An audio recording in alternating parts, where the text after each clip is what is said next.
1 আগষ্টৰ পৰা ভোটৰ ভেৰিফিকেশ্যন আৰম্ভ হ'ব। ভোটৰ ভেৰিফিকেশ্যনত 2005 চনৰ ভোটাৰ লিষ্টৰ প্ৰয়োজন হ'ব। 2005 চনৰ ভোটাৰ লিষ্ট অনলাইনৰ পৰা কেনেকৈ ডাউনলোড কৰিব পাৰিব আপোনালোকে এইটো ভিডিঅ'ৰ জৰিয়তে জানিব পাৰিব।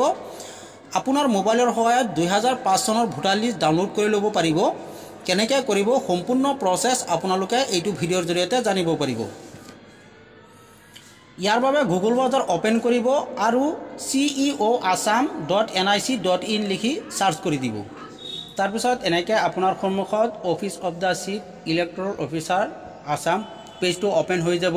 এইটো পেজৰ পৰা ভোটাৰ লিষ্ট ডাউনলোড কৰিব লাগিব। এইটো পেজৰ লিংক মই ভিডিঅ'ৰ ডিছক্ৰিপশ্যনত দি থৈছোঁ, তাত গৈ ডাইৰেক্ট আপোনালোকে এইটো পেজত আহিব পাৰিব। এইটো পেজত অহাৰ পিছত তলত চাওক কেইবাটাও ছাৰ্ভিচ দিয়া হৈ আছে। এটা ছাৰ্ভিচ দিয়া হৈছে PDF ইলেক্ট্ৰল ৰোলছ। আপোনালোকে এইটো অপশ্যনৰ ওপৰত ক্লিক কৰি দিব। তাৰপিছত আপোনাৰ সন্মুখত এনেকুৱা পেজ আহিব। ইয়াত চাওক দুটা অপশ্যন দিয়া হৈ আছে। যদি আপুনি 2024-25 লিষ্ট ডাউনলোড কৰিব বিচাৰে তেনেহ'লে প্ৰথমত যিটো অপশ্যন দিয়া হৈ আছে এইটো অপশ্যনৰ ওপৰত ক্লিক কৰি ডাউনলোড কৰিব পাৰিব। আৰু যদি 2005 লিষ্ট ডাউনলোড কৰিব বিচাৰে তেনেহ'লে ইয়াত চাওক 2005 দিয়া হৈ আছে। আপোনালোকে 2 নম্বৰত যিটো অপশ্যন দিয়া হৈ আছে এইটো অপশ্যনৰ ওপৰত ক্লিক কৰি দিব। তাৰপিছত আপোনাৰ সন্মুখত এনেকুৱা পেজ আহিব। অলপ তলফালে আহিব। ইয়াত চাওক দিয়া হৈ আছে, আপোনালোকে এইকেইটা পঢ়ি চাব পাৰে। অলপ তলফালে আহিব।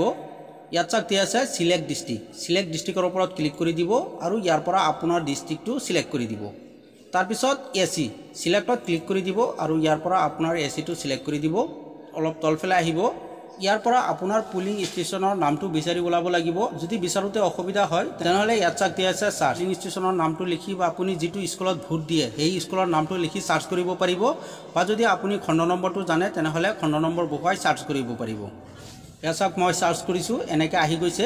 ডাউনলোড কৰাৰ বাবে বা চেক কৰাৰ বাবে ছাইডত চাওক দিয়া আছে ভিউ PDF। আপোনালোকে ভিউ PDFৰ ওপৰত ক্লিক কৰি দিব।